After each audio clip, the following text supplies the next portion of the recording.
క్రీస్తునాథుని యందు మిక్కిలి ప్రియ సహోదరి సహోదరులారా, ఈరోజు మనము ధ్యానిస్తూ ఉన్నటువంటి అంశం క్రీస్తు శిష్యరికం. అనగా క్రీస్తును మనము ఎలా అనుసరించాలి. మనందరం కూడా క్రీస్తు శిష్యులము, క్రీస్తు అనుచరులము. ప్రతిరోజు మన అనుదిన జీవితము ద్వారా క్రీస్తుకు మరింత దగ్గరగా జీవించాలని మనందరం కూడా ఆశపడుతూ ఉంటాం. మన భౌతిక జీవితాలు ఎంతో ఉన్నతంగా ఉండాలని మనం ఆశిస్తూ ఉంటాం.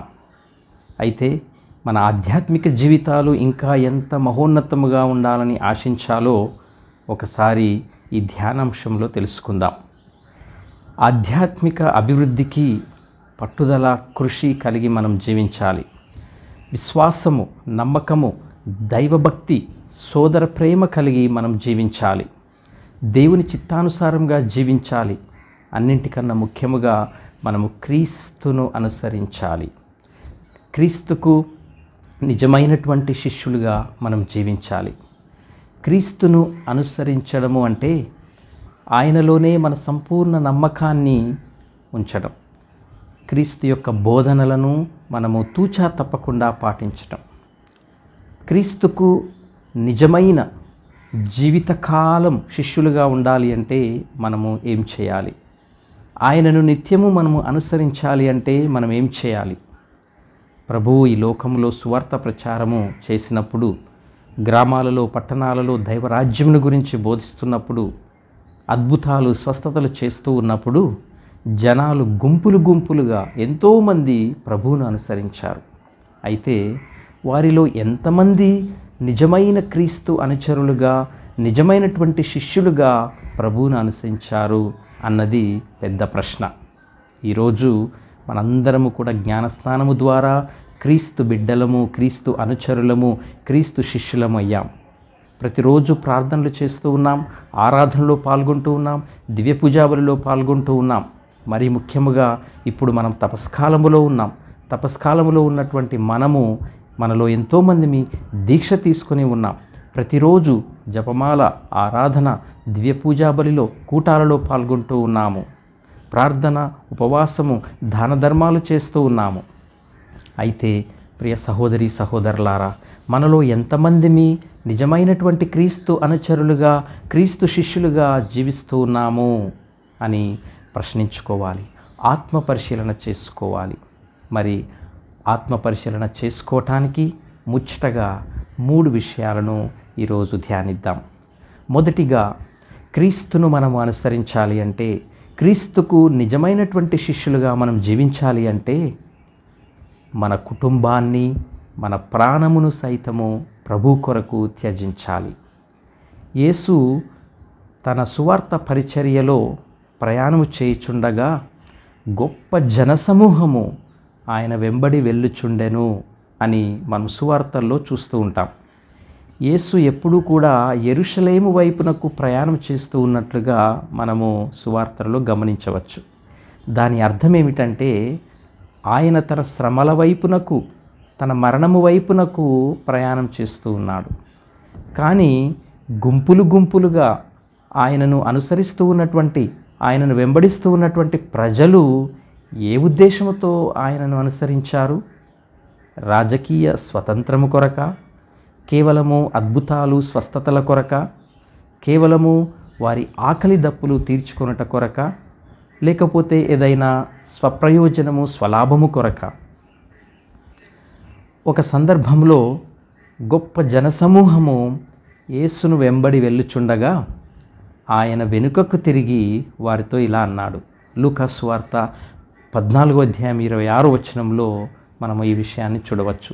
ప్రభు అంటూ ఉన్నారు ఆ జనసమూహంతో, నన్ను వెంబడింపగోరి తన తల్లిదండ్రులను, భార్యను, బిడ్డలను, అన్నదమ్ములను, అక్క చెల్లెండ్రను, కడకు తన ప్రాణమునైనను త్యజింపని వాడు నా శిష్యుడు కానేరడు అని.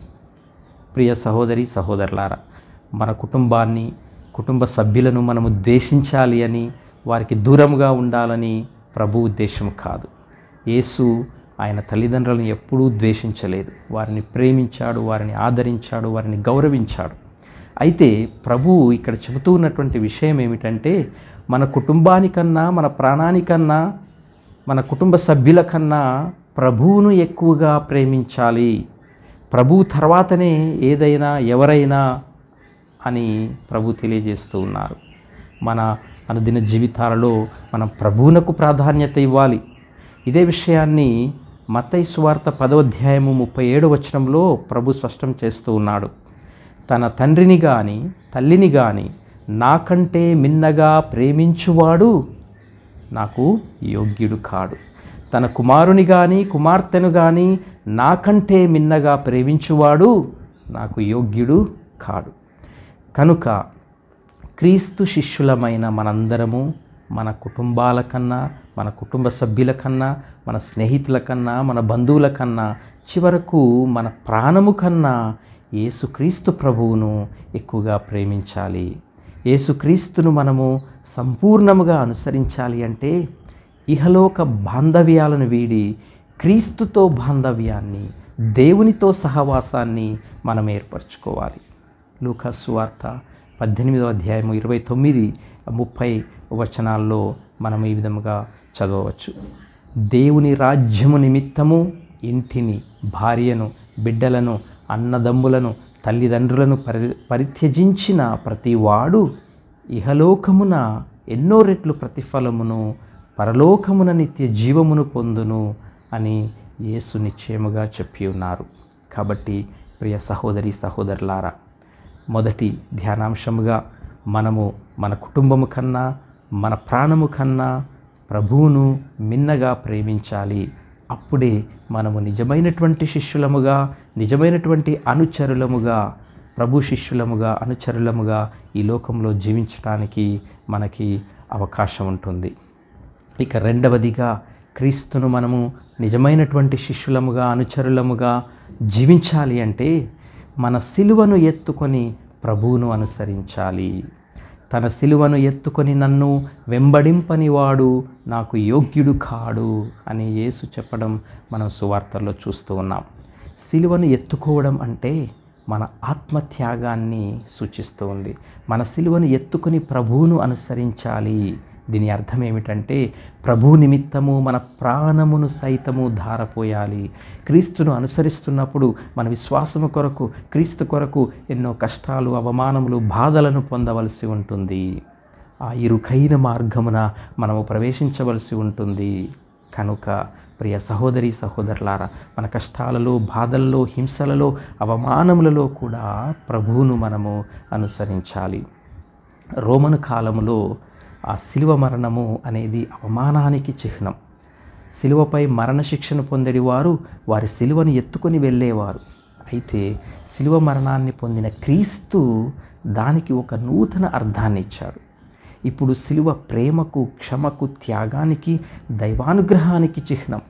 శిలువ ఎత్తుకోవడం అంటే అది ఒక భారము కానీ, అవమానము కానీ కాదు. క్రీస్తును అనుసరించుటకు మనలను మనము త్యజించుకోవటం అని దీని అర్థం. కాబట్టి ప్రేమతో, ఓర్పుతో, క్షమతో, త్యాగముతో జీవించటమే మన సిలువను ఎత్తుకొని మనము ప్రభువును అనుసరించటం. లూకా సువార్త 9వ అధ్యాయం 24వ వచనంలో ప్రభువు మాటలను ఇలా ఆలకిస్తూ ఉన్నాం. నా నిమిత్తమై ప్రాణమును ధారపోయి వాడు దానిని దక్కించుకొనును అని. ఆనాడు గుంపులు గుంపులుగా వెంబడించినటువంటి ప్రజలు యేసును రాజుగా భావించారు. రోమా రాజ్యంను జయించి ఒక నూతన సామ్రాజ్యాన్ని ప్రభు స్థాపిస్తారని వారు భావించారు.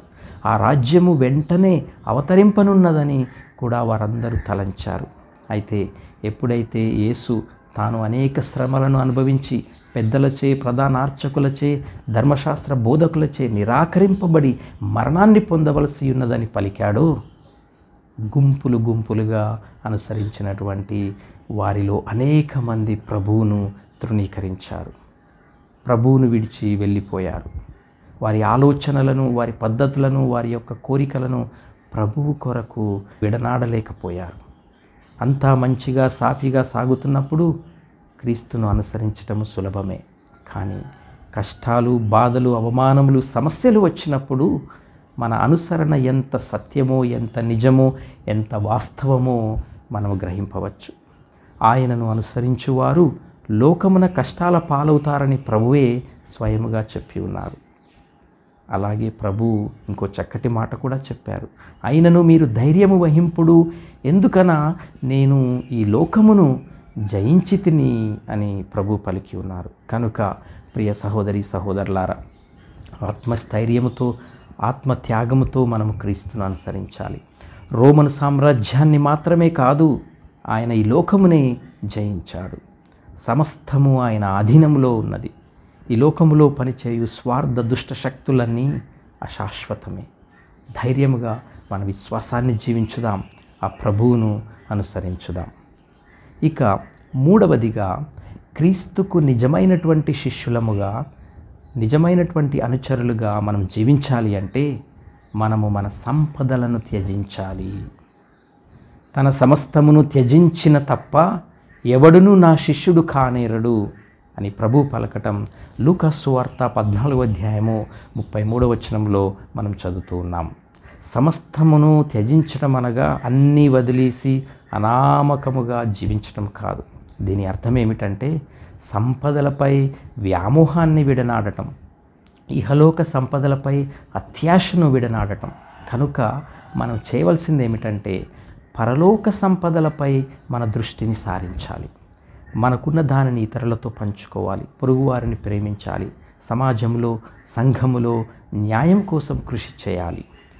నీవు పరిపూర్ణుడవు కాగోరనిచో వెళ్ళి నీ ఆస్తిని అమ్మి బీదలకు దానము చేయము, అప్పుడు పరలోకమందు నీకు ధనము లభించును, నీవు వచ్చి నన్ను అనుసరింపుము అని ప్రభువు మత్తయి సువార్త 19వ అధ్యాయము 21వ వచనంలో చెప్పడం మనం చూస్తూ ఉన్నాం. అలాగే లూకా సువార్త 12వ అధ్యాయము 15వ వచనంలో ప్రభు అంటున్నారు, జాగరూకత వహింపుడు, ఎట్టి లోభమునకును లోను కాకుడు, ఏలైనా మానవ జీవితము సిరి సంపదల సమృద్ధిలో లేదు అని ప్రభు చెప్పటం మనం చదువుతున్నాం. ప్రియ సహోదరి సహోదరులారా, నేడు క్రీస్తు శిష్యులు కానేరని వారు ఎవరంటే దేవుని వాక్యాన్ని చదివి విని దానిని పాటించని వారు. క్రీస్తు శిష్యులు ఎప్పటికీ కానేరరు. శ్రమలను భరించలేని వారు క్రీస్తు శిష్యులు కానేరరు. సువార్తను బోధించి పాటించని వారు ఎప్పటికీ శిష్యులు కానేరరు. కనుక క్రీస్తును అనుసరించడం అంటే ఆయనకు ప్రథమ స్థానాన్ని ఇవ్వటం. క్రీస్తును అనుసరించటం అంటే సంపూర్ణ పరిత్యాగము కలిగి జీవించటం. నిత్య జీవితానికి ఏ ఆటంకాన్నైనను మనము దాన్ని తొలగించాలి. లూకా సువార్త 16వ అధ్యాయము 13వ వచనంలో ఇలా చదువుతున్నాం, ఏ సేవకుడును ఇద్దరు యజమానులను సేవింపచాలడు, ఏలైనా వాడు ఒకరిని ద్వేషించును వేరొకరిని ప్రేమించును, లేదా ఒకరిని అనుసరించును వేరొకరిని తృణీకరించును. మీరు దైవమును ద్రవ్యమును సేవింపలేరు. కనుక ఇహలోక వ్యామోహాలలో జీవిస్తూ పాపములో జీవిస్తూ మనము క్రీస్తును అనుసరించలేము, క్రీస్తు శిష్యులము కానేరము. కనుక మనలో హృదయ పరివర్తన కావాలి, హృదయ పరివర్తన కలగాలి. ఈ తపస్కాలము దానికి మంచి అవకాశం. ప్రియ సహోదరి సహోదరులారా, క్రీస్తును అనుసరించుటకు తగిన విధముగా మనం జీవించాలి, దానికే మనం సిద్ధపడాలి. యేసును అనుసరించడం అనేది అంత తేలికైన విషయం కాదు. అందుకే ప్రభు ఈ విషయాన్ని 2 ఉపమానములతో మనకు స్పష్టం చేసి ఉన్నాడు. లూకా సువార్త 14వ అధ్యాయం 28వ వచనం నుండి 32వ వచనం వరకు, గోపురమును కట్టువాడు దానిని పూర్తి చేయుటకు తగిన వ్యయము ఉన్నదా లేదని ఆలోచింపడా? యుద్ధమునకు వెళ్ళు రాజు తన దగ్గర కావలసినంత సైన్యము బలగము ఉన్నదా లేదా అని ఆలోచించడా? అదేవిధంగా మనము కూడా క్రీస్తును అనుసరించుటకు తగిన విధముగా సిద్ధపడాలి. ప్రతినిత్యము దృఢచిత్తముతో క్రీస్తును అనుసరించాలి. మనము వివేకము దూరదృష్టి కలిగి ఉండాలని ఈ 2 ఉపమానాలు కూడా మనకు తెలియజేస్తూ ఉన్నాయి. కాబట్టి ప్రియ సహోదరి సహోదరులారా, క్రీస్తును అనుసరించుటకు కావలసినటువంటి దృఢ నిర్ణయాన్ని తీసుకోవటానికి మనకు దైవజ్ఞానం ఎంతో అవసరం. ఈ దైవజ్ఞానాన్ని కేవలం పవిత్రాత్మ మాత్రమే మనకు ఇవ్వగలదు. సొలొమోను జ్ఞాన గ్రంథము 9వ అధ్యాయము 17-18 వచనాల్లో ఇలా చదువుతున్నావు, నీవు నీ జ్ఞానమును దయచేసిననే తప్ప, స్వర్గము నుండి నీ పవిత్రాత్మను పంపిననే తప్ప నీ చిత్తమును ఎవడు తెలుసుకోగలడు? ఈ రీతిన నీవు దయచేసిన జ్ఞానము ద్వారా భూమి మీది నరులు రుజుమార్గమున నడుచుచున్నారు, నీకు ప్రీతికరమైన కార్యము ఏదో తెలుసుకొనగలుగుచున్నారు అని. మరి క్రీస్తు చెప్పిన విధముగా పవిత్రాత్మ శక్తి మనకు మార్గము, సత్యము, జీవము గురించి మనకి తెలియజేస్తుంది. దేవుణ్ణి సంతృప్తిపరచుటేలాగో మనకు పవిత్రాత్మ తెలియజేస్తుంది. మరియు ఆత్మ యొక్క దైవ జ్ఞానం ద్వారా మాత్రమే మనం రక్షింపబడుతూ ఉన్నాము. ఆత్మశక్తి ద్వారా మనము మరలా నూతనముగా జన్మిస్తూ ఉన్నాము. మనము ఆత్మశక్తి చేత నడిపింపబడుతూ ఉన్నాము. కనుక ప్రియ సహోదరి సహోదరులారా, క్రీస్తును అనుసరించుటకు, క్రీస్తు శిష్యులుగా ఆయనను అనుసరించుటకు, జీవించుటకు మనము నిత్యము ప్రార్థన చేయాలి. ప్రార్థన చేసినప్పుడల్లా పవిత్రాత్మ శక్తి కోసము మనము ప్రార్థన చేయాలి. కాబట్టి చివరిగా క్రీస్తు శిష్యులముగా మనము జీవించాలి అంటే ప్రతినిత్యము ప్రార్థన చేయాలి. ఆదివార దివ్య పూజలో పాల్గొని దివ్య ప్రసాదాన్ని యోగ్య రీతిగా స్వీకరించాలి. దివ్య గ్రంథ పఠనం చేయాలి. సేవాపూరితమైనటువంటి జీవితాన్ని జీవించాలి. అందరితో ఆధ్యాత్మిక స్నేహాన్ని కలిగి జీవించాలి. దైవ కార్యము కొరకు మన సమయాన్ని, శక్తిని వెచ్చించాలి. ఇలా జీవించటానికి తపస్కాలము మంచి అవకాశము, గొప్ప అవకాశము. ఈ తపస్కాలాన్ని మనం సద్వినియోగం చేసుకొని క్రీస్తుకు మరింత దగ్గర కావటానికి ప్రయత్నం చేద్దాం. క్రీస్తుకు మరింత దగ్గరగా అనుసరించటానికి, క్రీస్తు శిష్యులుగా జీవించటానికి మనం ప్రయత్నం చేద్దాం. మరి దానికి కావలసినటువంటి శక్తిని, బలాన్ని, ఆత్మస్థైర్యాన్ని దయచేయమని ప్రత్యేక విధముగా ఈరోజు ఆ దేవాతి దేవుణ్ణి, యేసుక్రీస్తు ప్రభువును ప్రార్థించుకుందాం. దేవుడు మనల్ని అందరినీ దీవించునుగాక. ఆమేన్.